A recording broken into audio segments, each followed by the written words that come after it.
अपने सामने पुलिस को देख माया के होश उड़ गए थे, लेकिन एक पुलिस वाले ने उसे गिरफ्तार किया तो वो जोर जोर से चिल्लाने लगी, तुम जानते नहीं हो मैं कौन हूँ। तभी एक लेडी इंस्पेक्टर ने जोर से उसे थप्पड़ मारते हुए कहा, एक तो गलती करती है, ऊपर से हमें धमका रही है, अंदर डाल रहे। उसने हवलदार को चिल्लाते हुए कहा। ये देखकर माया तो सन्न रह गई थी। ऐसा लग रहा था जैसे वो अपने होश खो बैठी है। यहाँ ये सब जो हो रहा था, वहीं कोई था जो ये सब छिप कर देख रहा था, और उस शख्स के चेहरे पर इस वक्त रहस्यमयी मुस्कान थी। वहीं दूसरी तरफ ऋषभ का फोन बजने लगा। जानवी को लगा कि माया का फोन होगा, लेकिन जैसे ही ऋषभ ने फोन उठाया तो उसके चेहरे पर भी एक मुस्कान आ गई और उसने कहा, गुड जॉब राज। फिर फोन रखते ही ऋषभ ने सबको बताया, मुझे पता था कि माया यहाँ से निकलकर उस कर्मचारी के साथ जरूर कुछ गलत करना चाहेगी, इसलिए मैंने राज को उसके पीछे लगा दिया था और उसने पुलिस में इन्फॉर्म कर दिया था। जैसे ही माया के ड्राइवर ने उस आदमी को मारना शुरू किया, वहां पुलिस ने पहुंचकर माया को भी गिरफ्तार कर लिया है। ऋषभ की ये बात सुनते ही सबसे ज्यादा खुश होने वाली दादी थी। उन्होंने खुश होते हुए कहा, आज तूने ये साबित कर दिया कि तू मेरा ही पोता है। तभी ऋषभ ने जानवी की तरफ देखते हुए कहा, अब तो तुम मुझसे नाराज नहीं हो ना। जानवी ने ऐसे मुंह बनाया जैसे वो ऋषभ के सवाल को समझी ही ना हो। तब ऋषभ ने उससे कहा, मैं जानता हूँ जब कुछ दिन पहले तुमने मुझे माया को गले लगाए हुए देखा था तो तुम्हें बहुत बुरा लगा था, लेकिन उस वक्त गलती मेरी नहीं थी। मुझे लगा था कि माया ने अपनी जान जोखिम में डालकर मुझे बचाया है, लेकिन मैं नहीं जानता था कि वो ऐसा भी कुछ कर सकती है। इतना कहकर ऋषभ चुप हो गया। शायद उसने भी कभी नहीं सोचा था कि माया इतना नीचे गिर जाएगी। वो भी इस बारे में ही सोच रहा था कि जानवी झट से बोली, वो सब तो ठीक है, लेकिन आज के बाद तुम माया को कभी गले नहीं लगाओगे। जानवी की इस बात से ऋषभ समझ गया कि वो अब उससे नाराज नहीं है। उसने जानवी को फ्लाइंग किस देते हुए कहा, कभी नहीं जान। ऋषभ के इस अंदाज से जानवी शर्मा गई और उसके गाल किसी सेब की तरह लाल हो गए। वहीं दादी ने जब ऋषभ और जानवी को यूं फ्लर्ट करते हुए देखा तो उन्हें बहुत अच्छा लगा और उन्होंने अपने पति को प्यार से ताना मारते हुए कहा, बूढ़े होने का मतलब रोमांस खत्म होना नहीं होता, सीखो अपने पोते और बहू से कुछ। दादी की इस बात से ऋषभ और जानवी भी खिलखिलाकर हंस पड़े। तभी ऋषभ के दादाजी ने उसकी ओर देखते हुए कहा, ऋषभ जरा मेरे और अपनी दादी के लिए गोवा की टिकट्स तो बुक करवा। ये सब सुनते ही सब जोर जोर से हंसने लगे। आज उन सब के चेहरे पर एक सुकून था, एक खुशी थी जिसे कोई भी अनजान शख्स अच्छे से महसूस कर सकता था। इसी तरह हंसते खेलते कुछ दिन बीत गए। आज सुबह 11 बजे जानवी बहुत ध्यान से म्यूजियम में अपना काम कर रही थी। वो अपने काम में इतनी समर्पित थी कि काम करते वक्त उसे कुछ और दिखाई नहीं देता था और ना ही उसे पसंद था कि कोई उसे बीच में आकर डिस्टर्ब करे। तभी वहां पर मोहित की बहन श्रुति पहुंची। श्रुति ने जैसे ही देखा जानवी अपने काम में मगन है तो वो एक किनारे बैठकर उसके फ्री होने का इंतजार करने लगी। थोड़ी देर बाद ब्रेक लेने के लिए जैसे ही जानवी ने सामने की ओर देखा तो उसकी नजर श्रुति से मिली। जानवी ने खुश होते हुए पूछा, अरे श्रुति तुम कब आई?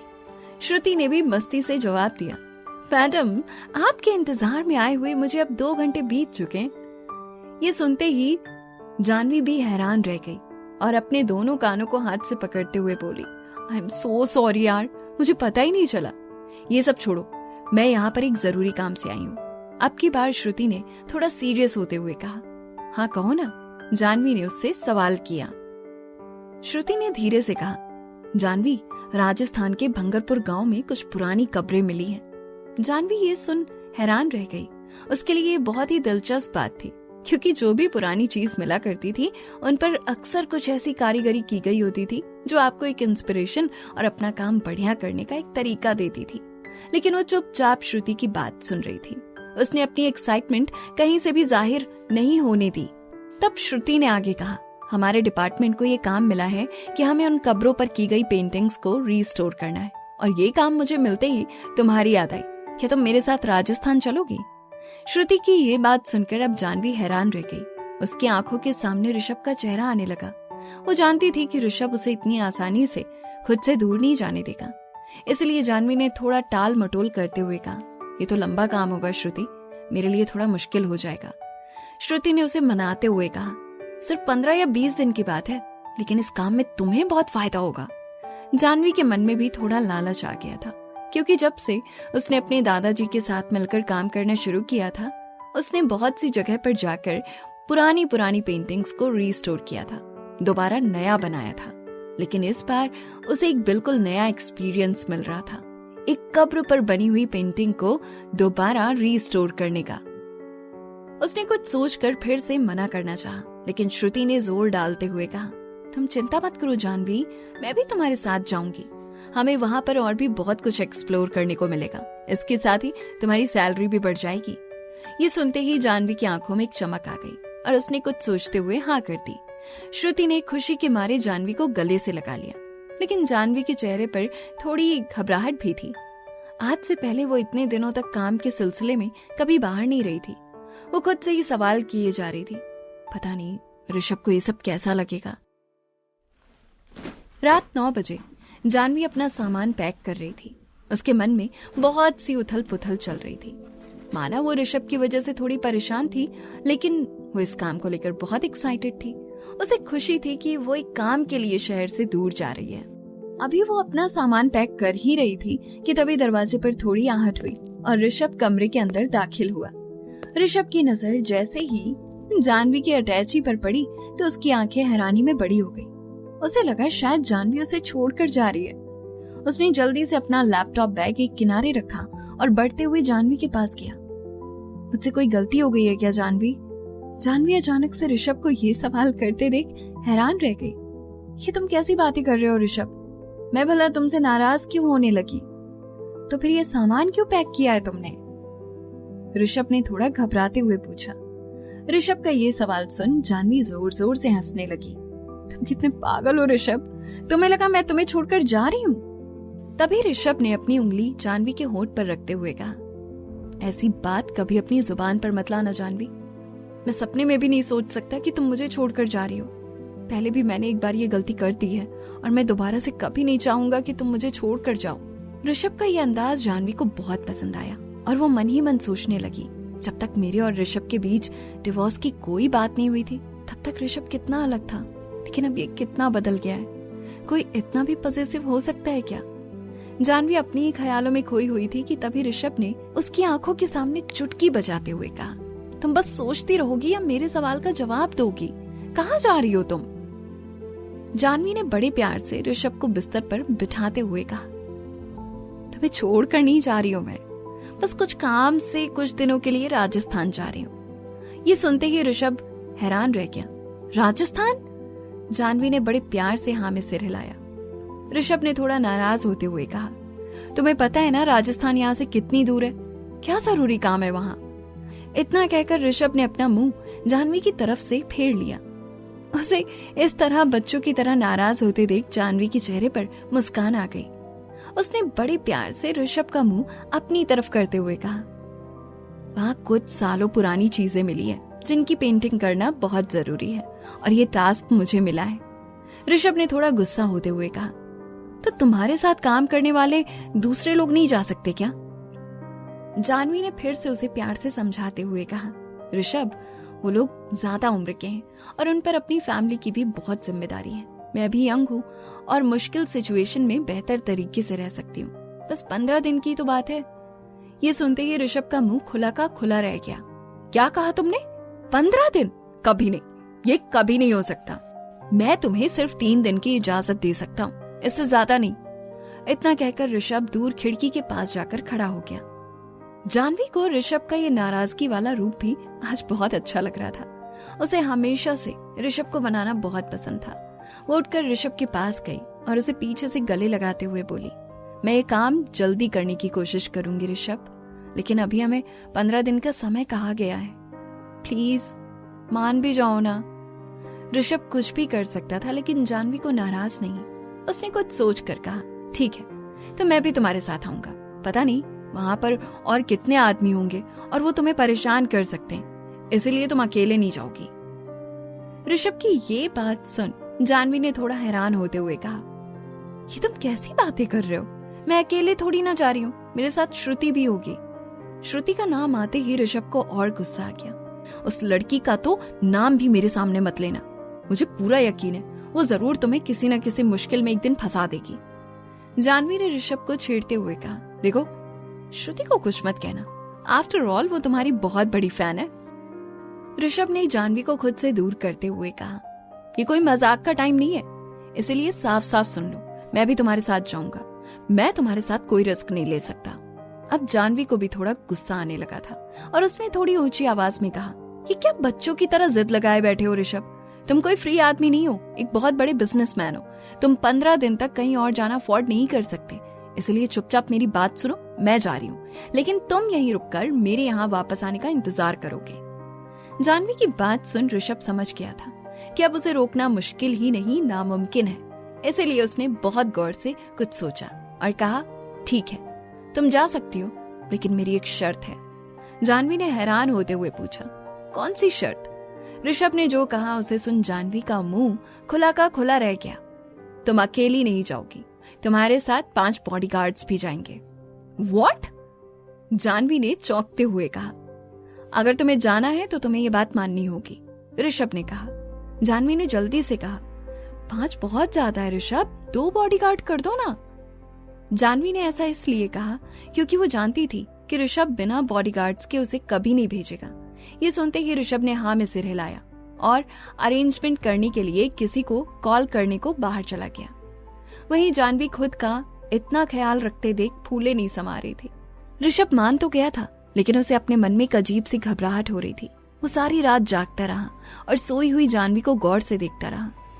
वो किसी भी कीमत पर जानवी को खुद से अलग नहीं कर सकता था, लेकिन जानवी की जिद के आगे उसे घुटने टेकने पड़े। अगले दिन ऋषभ खुद जानवी को एयरपोर्ट छोड़ने गया। उसके दिल में तेज दर्द उठ रहा था, लेकिन जानवी को खुश देखकर वो चुप था। वहीं जानवी देख सकती थी कि ऋषभ की आंखों में अभी गुस्सा दिखाई दे रहा है और वो नहीं चाहता है कि वो राजस्थान जाए। उसने बहुत प्यार से ऋषभ का हाथ पकड़ते हुए कहा, बस कुछ दिनों की बात है ऋषभ, मैं जल्दी आ जाऊंगी। मगर ऋषभ ने उसे कोई जवाब नहीं दिया और इतना ही कहा, वहां मौजूद लोगों से कम बात करना और किसी भी अजनबी से कुछ भी लेकर मत खाना, गार्ड्स को कभी खुद से दूर मत करना और प्लीज अपना ख्याल रखना। कहीं भी तुम्हें लगे कि कोई मुश्किल तुम्हारे आसपास भी है तो मुझे इमीडिएटली कॉल करना। हाँ बाबा हाँ, तुम मुझे सुबह से ये बात 1000 बार बोल चुके हो ऋषभ। और इतना कहकर जानवी ने भी ऋषभ को गले से लगाया और उसके सीने पर हाथ रखते हुए बोली, प्लीज तुम भी अपना ख्याल रखना और सिर्फ मेरी चिंता मत करते रहना। लेकिन इस वक्त ऋषभ के चेहरे पर कोई भाव नहीं थे, न जाने वो किस सोच में डूबा हुआ था। फिर जानवी फ्लाइट पकड़ने के लिए आगे चली गई और उसके 2 बॉडीगार्ड्स उसके पीछे पीछे थे। वहीं ऋषभ जानवी को खुद से दूर जाते हुए देखता रह गया था। उसकी आंखों में एक अजीब सा सूनापन दिखाई दे रहा था। आखिर कहाँ लेकर जा रही है ऋषभ और जानवी की जिंदगी? क्या जानवी के साथ सब कुछ ठीक होने वाला है या कोई मुश्किल सिचुएशन उनका इंतजार कर रही है? जानने के लिए सुनिए कहानी के आने वाले एपिसोड्स सिर्फ और सिर्फ पॉकेट एफएम पर।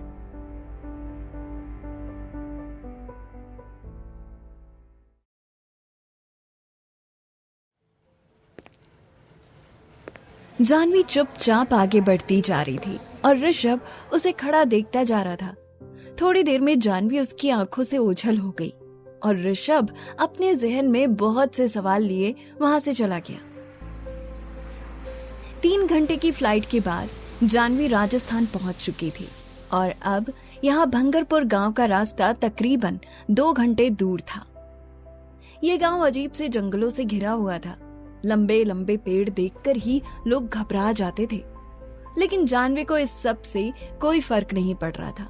वो जल्द से जल्द उस कब्र के पास जाना चाहती थी और वो देखना चाहती थी जो उसने आज तक नहीं देखा था। जहां पर इन्हें वो कब्र मिली थी उस एरिया के बिल्कुल सामने एक बहुत अजीब सा कुआं था। जानवी की नजर एक पल के लिए वहां पर ठहरी, लेकिन तभी उसे श्रुति की आवाज सुनाई दी। आगे जाना है जानवी, वहां क्यों रुकी हो? हाँ आ रही हूँ, इतना कहते हुए जानवी श्रुति के पीछे पीछे चल दी।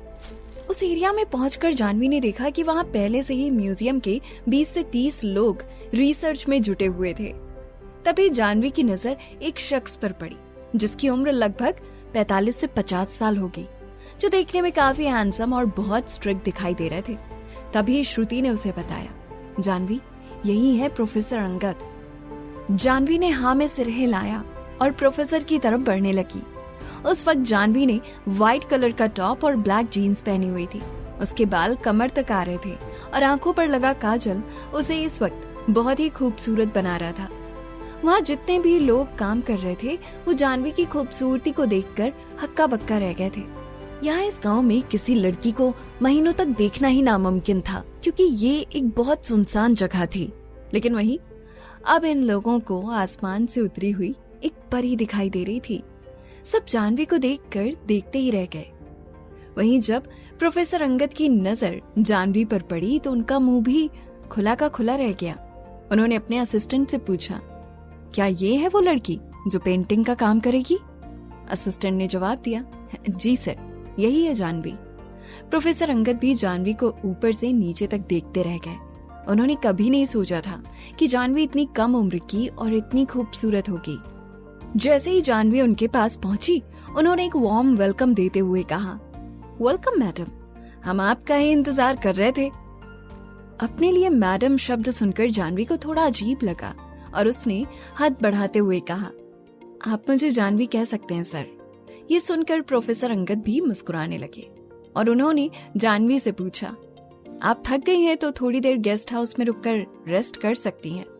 लेकिन जानवी, जिसकी नजर नीचे खुदे हुए एरिया पर थी जहां शायद वो कब्र पड़ी होगी जिस पर वो काम करने आई थी, उसने जल्दबाजी में कहा, नहीं सर, रेस्ट की कोई जरूरत नहीं है, पहले मैं अपना काम देखना चाहती हूँ। इतना कहकर जानवी आगे की ओर बढ़ गई।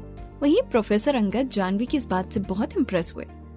उन्होंने मन में सोचते हुए कहा, मुझे तो लगा था ये 2 दिन तक आराम करेगी, लेकिन इसकी डेडिकेशन बता रही है कि अपने दादा गिरीश सिन्हा की ही पोती है। तो वो मुस्कुराते हुए जानवी के पीछे पीछे चल दिए। फिर उन्होंने जानवी को समझाना शुरू किया, जहां से हमें ये कब्र मिली उसके आसपास ही बहुत सी पेंटिंग्स थी। प्रोफेसर ने जानवी को कुछ पेंटिंग्स की तरफ इशारा करते हुए कहा, लेकिन जैसे ही जानवी ने उन तस्वीरों की तरफ देखा तो वो हैरान रह गई, क्योंकि उन सभी पेंटिंग्स को देखकर ऐसा लग रहा था जैसे उन पर जंग लगा हो। जानवी का चेहरा पड़ते हुए प्रोफेसर ने कहा, तुम्हें घबराने की जरूरत नहीं है जानवी, मैंने उनकी कुछ तस्वीरें खींच ली हैं। शायद इतने साल तक मिट्टी में अंदर दबे रहने से जब सूरज की रोशनी इन पर पड़ी तो इन पर अचानक से जंग लग गया और सारे रंग फेड हो गए। मगर फिर भी मैंने तस्वीरों में काफी कुछ इन तस्वीरों का हिस्सा कैप्चर कर लिया है। मगर जानवी ने उन्हें कोई जवाब नहीं दिया और खुद तस्वीरों के करीब पहुंच गई। जानवी को गौर से उन तस्वीरों को देखते हुए श्रुति बोली, सर, जानवी का दिमाग किसी कैमरा से भी तेज है। जो कैमरा नहीं देख पाता, जानवी की आंखें वो भी देख लेती हैं। जानवी ये सुनकर थोड़ा शर्मिंदा हो गई और उसने हल्का सा हाथ मारते हुए श्रुति को चुप रहने का इशारा किया। जानवी उन लड़कियों में से नहीं थी जो हर पल अपनी तारीफ दूसरों से सुनना चाहती थी। वो काम करने में विश्वास रखती थी, दिखावे में नहीं। जानवी का इशारा पाते ही श्रुति चुप हो गई। वहीं प्रोफेसर, जो पहले से ही जानवी से काफी हद तक इम्प्रेस हो चुके थे, थोड़े हैरान होते हुए बोले, इनका टैलेंटेड होना तो बनता है, इनके दादाजी पूरी दुनिया में मशहूर थे, कौन था जो इनका नाम नहीं जानता था। मैंने उनके साथ कई प्रोजेक्ट्स पर काम किया है, पर अफसोस कि अब वो इस दुनिया में नहीं है। प्रोफेसर की बात सुनते ही एक पल के लिए जानवी के दिल में एक टीस सी उठी। उसकी आंखों के सामने वो दिन आ गया जब उसके दादा उसे छोड़कर चले गए थे, और अभी कुछ हफ्ते पहले ही उसकी दादी भी उसे छोड़कर चली गई थी। लेकिन किसी के सामने खुद को कमजोर दिखाना जानवी की फितरत नहीं थी, इसीलिए जल्दी से उसने खुद को संभाला और अपने काम में लग गई।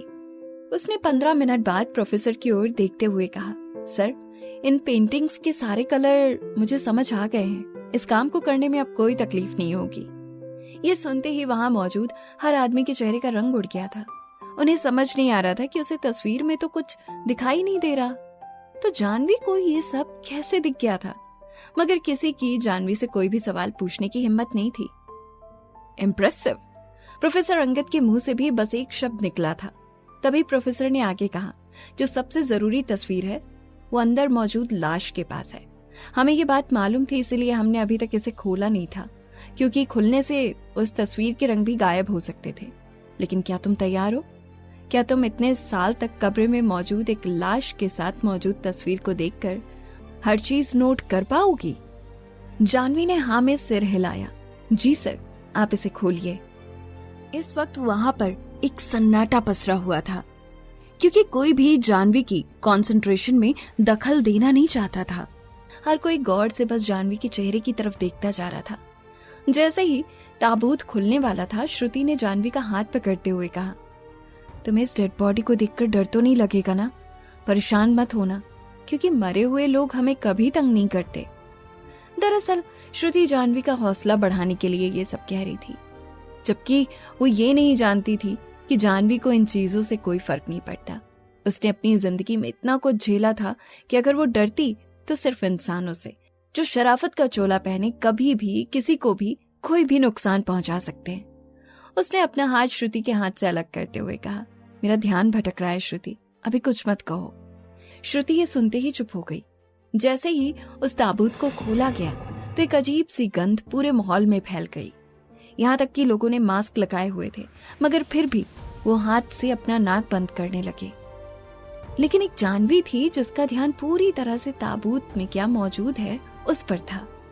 ताबूत के अंदर एक सड़ी गली लाश थी, जिसने बहुत ही चमकदार सिल्क के कपड़े पहने हुए थे, और उसके पास पड़ी थी एक लाजवाब पेंटिंग। प्रोफेसर ने कैमरामैन को फोटो क्लिक करने के लिए कहा, जिसका फ्लैश बंद कर दिया गया था, जिससे उस तस्वीर के रंग अचानक से उड़ न जाए। मगर जानवी ने जल्दी से अपने शॉर्ट हैंड तकनीक का इस्तेमाल करते हुए उस पेंटिंग की हर एक बारीक से बारीक चीज को कागज में उतार दिया था। प्रोफेसर अंगद तो ये देखते रह गए थे, उन्हें अपनी आंखों पर विश्वास नहीं हो रहा था। जब जानवी का काम खत्म हो गया तब प्रोफेसर ने कहा, मान गए तुम्हें जानवी, मैंने तुम्हारी तारीफ तो बहुत सुनी थी, लेकिन अब आंखों से देख भी लिया। तुम्हारी आंखें नहीं बल्कि कैमरा है, जिसने कुछ ही देर में सब कुछ स्कैन कर लिया। ये सुनते ही जहां श्रुति की खुशी का ठिकाना नहीं था, वहीं जानवी ने थोड़ा शर्माते हुए कहा, ऐसी कोई बात नहीं है सर, अभी तो मुझे आप जैसे सीनियर से बहुत कुछ सीखना है। मेरा यहाँ आने का मकसद सिर्फ इन पेंटिंग्स को बनाना नहीं है, बल्कि आपसे बहुत कुछ सीखना भी है। जानवी की इतनी बड़ी बड़ी बातें सुन प्रोफेसर अंगद की आंखों में चमक दिखाई देने लगी।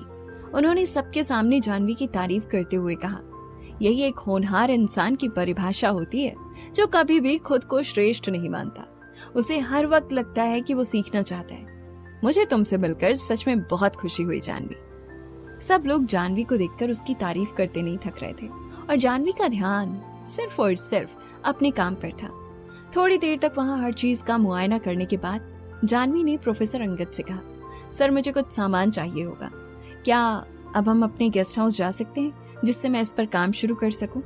प्रोफेसर अंगद ने हाँ में सिर हिलाते हुए कहा, जरूर, तुम गेस्ट हाउस में रहोगी जानवी, क्योंकि तुम्हें एकांत की बहुत जरूरत है। बाकी हमारे सभी टीम गेस्ट हाउस के सामने मौजूद कैंप में है। तुम्हें जिस जिस चीज की भी जरूरत हो तुम हमें बता सकती हो। अब तुम थक गई होगी, तुम्हें गेस्ट हाउस में जाकर थोड़ा आराम करना चाहिए। जानवी अब उनकी बात मान गई थी और गेस्ट हाउस में जाने को तैयार हो गई। गेस्ट हाउस पहुंचकर जानवी ने सबसे पहले उन चीजों की लिस्ट बनाई जो जो उसे चाहिए था। अभी उसने ये काम पूरा किया ही था कि उसे ऋषभ का कॉल आ गया। ऋषभ का नंबर अपने फोन पर देखकर जानवी की आंखों में एक अलग सी चमक दिखाई देने लगी। उसने झट से फोन उठाते हुए कहा, मैं यहाँ ठीक ठाक पहुंच चुकी हूँ, काम शुरू हो चुका है, मैं खाना खा रही हूँ और अपना ख्याल भी रख रही हूँ। ऋषभ ने थोड़े रूखे अंदाज में कहा, तुम्हें नहीं लगता तुम्हें वहां पहुंचते ही मुझे कॉल करना चाहिए था? ये सुनते ही जानवी ने बहुत ही प्यार से कहा, हाँ करना तो चाहिए था ऋषभ, लेकिन मैं यहाँ आने के लिए इतनी एक्साइटेड थी कि मेरा ध्यान कहीं और गया ही नहीं। काम में इतना भी मत खो जाना कि अपने पति को ही भूल जाओ, ऋषभ ने जानवी की बात का जवाब देते हुए कहा। ये सुनते ही जानवी के चेहरे पर एक मुस्कान आ गई और वो बोली, मेरे हैंडसम पति का किसी से कोई मुकाबला नहीं है, उसे तो मैं मरकर भी नहीं भूलूंगी। थोड़ी देर तक इसी तरह ऋषभ और जानवी एक दूसरे के साथ बात करते रहे और फिर जानवी ने फोन रख दिया। वो अपने बॉडीगार्ड्स और श्रुति के साथ मिलकर डिनर कर रही थी। तभी उन्हें ऐसा लगा जैसे कोई खिड़की से अंदर झांक रहा हो। ये देखते ही जानवी भी अलर्ट हो गई और थोड़ी ऊंची आवाज में बोली, कौन है वहां? ये सुनते ही बॉडीगार्ड अलर्ट हो गए और दौड़कर खिड़की के पास आए, लेकिन उन्हें वहां कोई दिखाई नहीं दिया। जानवी को लगा कि ये शायद उसका वहम होगा और वो चुपचाप खाना खाने लगी। तभी श्रुति ने कहा, जानवी, अगर तुम कहो तो मैं तुम्हारे साथ इस कमरे में रुक सकती हूँ। तुम्हें रात को डर तो नहीं लगता ना? जानवी ने ना में अपना सिर हिलाते हुए कहा, तुम्हें मेरे लिए परेशान होने की कोई जरूरत नहीं है श्रुति। मैं आज से नहीं बल्कि बचपन से अकेले ही सोती आई हूँ, इसलिए तुम टेंशन मत लो और आराम से जाकर अपने कमरे में सो जाओ। इतना कहते ही जानवी सोचने लगी, जब मैं छोटी थी तभी मैं अक्सर नाइट शिफ्ट किया करती थी और मुझे अकेले सोना पड़ता था, और जब मैं दादा दादी के पास गई तब भी मैं अकेले सोया करती थी, और अब शादी के बाद से मैं ऋषभ के बिना कभी नहीं सोई। मगर अब वो नहीं है तो मैं उसकी जगह किसी को नहीं दूंगी, इस श्रुति को तो कभी नहीं। इतना कहते हुए जानवी अपनी बात पर ही मुस्कुराने लगी। रात काफी ज्यादा हो गई थी और पूरे दिन की थकावट की वजह से जानवी को बिस्तर पर लेटते ही नींद आ गई। थोड़ी देर बाद जानवी को ऐसे एहसास हुआ जैसे उसे ठंड लग रही है और किसी ने उसका कंबल उसके ऊपर से हटा दिया। इससे पहले कि वो कुछ समझती, शायद कोई था जो उसके कपड़े उतार रहा था। ये महसूस होते ही जानवी की नींद पल में टूट गई और उसने अपने सामने कसरती शरीर लिए साय को देखा। ऐसे अजीब से शख्स को अपने कमरे में देखते ही जानवी के होश फाख्ता हो गए। जानवी जैसे ही मदद के लिए चिल्लाने लगी, उस आदमी ने उसके मुंह में कुछ ठूंस दिया और उसके कपड़े फाड़ते हुए उसे चूमने लगा। जानवी को कुछ समझ नहीं आ रहा था कि इस वक्त उसके कमरे में कौन हो सकता है। आखिर आगे क्या होगा? कौन है जानवी के कमरे में? क्या ऋषभ का डर सच हो जाएगा? कौन निकालेगा जानवी को इस मुसीबत से बाहर? इस कहानी में आगे क्या हुआ जानने के लिए सुनिए कहानी के आने वाले एपिसोड्स।